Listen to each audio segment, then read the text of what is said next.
Jared Roughhead, we understand, might be sent overseas to try and get the Achilles that he's smashed to bits fixed. So we might just have a listen. He was on the rush hour during the week, Big Rough. And I think he's off on the next couple of weeks. He's going to watch some soccer with the Bolton Wanderers EPL club. Any truth to the rumour that you're going with him? No. Would you think about it? Probably not just at the moment because I've still got the crutches and whatnot, but I'd like to think that a bit later on in the year I might be able to go overseas and just explore a few more options because obviously it's a rare injury, so I think the club's looking into some options to go over to whether it be Europe or maybe America. We'll just wait and see.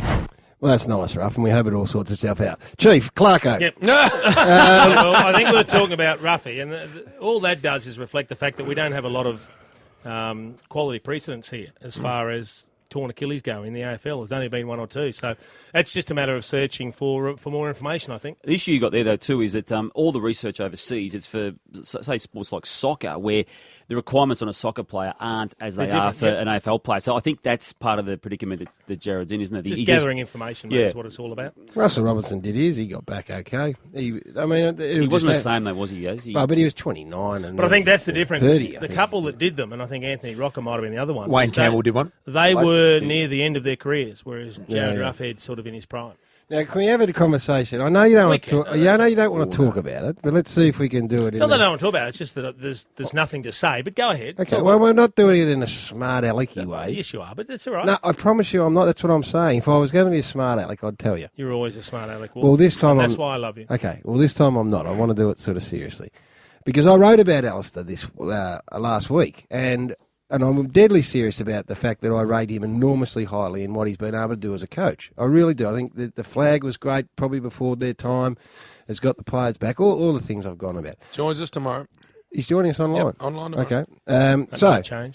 So I just want to confirm, you guys are not going to... He's a pig. Let me say that could change. He's a pig of a man. He's genuinely a pig of a man. No, he's not. He's a good man. Yes, he is. No, are you genuinely telling us that you won't revisit that scenario until the end of the year? Look, I think he's coaching particularly well as well, Garry. Yep. And all I will say is we made a decision very early in the season not to allow this to be a distraction. And all we're doing is sticking by that, mate. And everyone's comfortable But that can change too, though, can't it? By necessity, if need be, but there's no necessity at the moment. So I mean, just because the media wants to drive that's okay. Doesn't mean you change. No, I understand that, and that's an absolute legitimate response. What if, in the space of 8 to 10 days, 3 coaches were sacked or not renewed? Would that change the way you look at it? I wouldn't have thought so. So you'd then leave it open, the door open for other clubs to go and discuss it? You've got to remember the quality of the individual we're talking about as well. And I don't think Alistair's going to sit there and say, well, where can I get the best deal? No, I'm not saying that. He's invested 7 or 8 years in the Hawthorn Football Club, and I'm confident that he would like to invest a lot more time in that. Yeah, and all things being equal... But that's Gary's point. If he is such a good quality individual, which we know he is, why don't you then reciprocate that goodwill and tell him he doesn't have to worry about these other offers? But you're saying he has to worry about other offers. He doesn't have to worry about... But his manager, Chief Liam Pickering, said last week, he said, look, the stubbornness of Jeff Kennett is the reason this deal isn't getting done.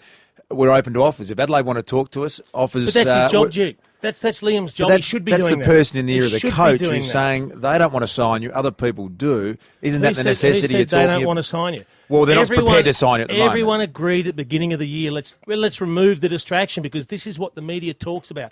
As soon as players or coaches get in the last year of a contract, it becomes the be-all, end-all, and we didn't want to get consumed by it. No, and look, so we just put it aside. Again, I understand that. I understand all that. But can it become an even bigger distraction now that you're not, because of the fact that he is...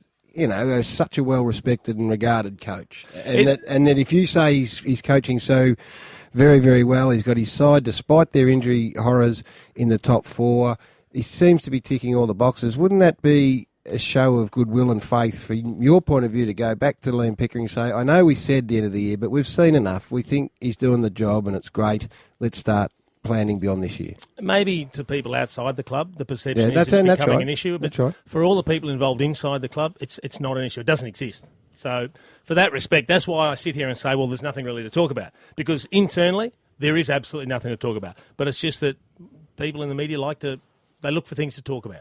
And this has become but that is a legitimate football issue, I think. Well, it's not an issue. Maybe it's a discussion point. Well, it is an issue. Well, not an issue. Debating. It's not an issue for us as a footy club. It's not an issue for Alistair. So, can you understand why people outside the group they look at it and see? Yeah, but this is what we do. As I said, with every coach, with every player coming to the end of a contract, we start having these discussions, and we make educated guesses about what we think will happen. Would it be fair to say that his negotiating position has changed, though, Chief? Because at the start of the year, you'd probably had 2 disappointing seasons after winning the grand final, and if you're sitting here and you're in the bottom 4, then maybe it absolutely looks like the right decision. What he's done this year, I think, has blown everyone away and the expectations away of people in the outside world. And all of a sudden, with some people in line and who would want his services, the game has changed maybe more than you thought.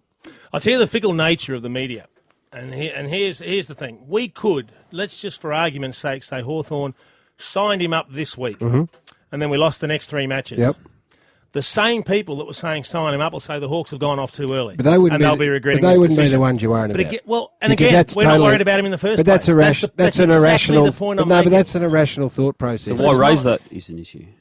You raised it as an issue, Damo. I reckon this is troubling you because you've got a very saying, special relationship with Alistair Damo. Clarkson. I don't know how you want me to explain it to you. You dropped an S-bomb. Oh, I think it was a No, I don't. mini.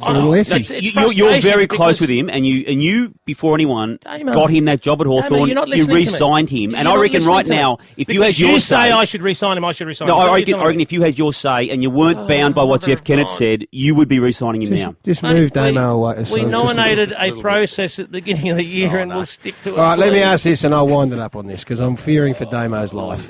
No, I'm happy. No, you're not happy. I'm eternally happy. For those listening, happy Chief. Chief is about, I reckon, a question away from real serious physical damage. Putting the Warriors Very fine line between bifocals Happy Chief and across Hurricane. Cloudershire. Tell me this, Hurricane. Chief. Yep.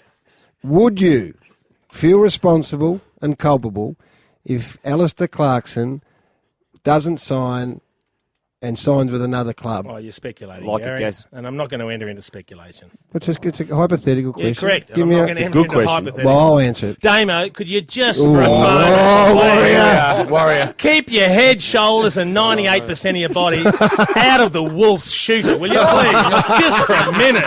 My God, you are predictable. Oh, that's a good question. I think it was a good question, Purple.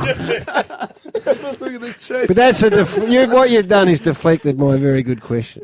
It wasn't a very good question. No, It was a made-up outstanding question. It's hypothetical. an excellent question. You're pumping up your own Yes, questions. I am. It's an excellent. If you're on the Twitter, tweet us and tell me how good a question was that and why didn't Chief answer it. Oh, dear me.